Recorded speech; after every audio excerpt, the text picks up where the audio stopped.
across the 9 provinces, across all the cities and towns of our country, we are ready to host the G20.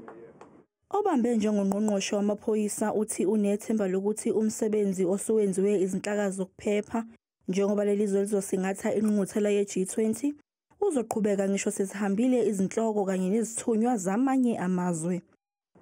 I would hope that the work we have shown we can do when we host the world, when we invite the world into our homes, is the work that we can do every day to defend our people, to protect our people, to strengthen our democracy so that we can fulfill the promise of South Africa. Let us not forget. Ungqongqoshe wezobulungiswa unxuse abantu baseGauteng ukuba besebenzisana namaphoyisa kule mpelasonto ikakhulukazi njengoba kuzoba nemigwaqo ezovalwa.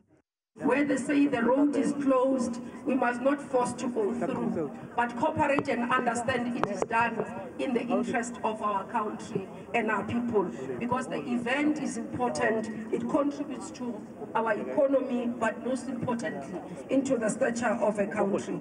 Amaphoyisa adonse ngendlebe abahlela ukubhikishela lapho kubanjwe khona ingqungquthela ye-G20.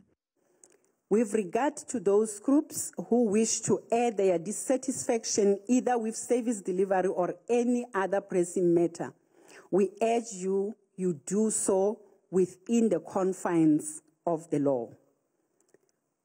Failure to do so could land you in a wrong side of the law, and we shall not hesitate to act decisively with any acts of lawlessness. Imigwaqo ezobe ivaliwe ifaka phakathi uGreyston Drive, Golden Highway, Nasrec Road kanye nezinye izingxenye ze-M1.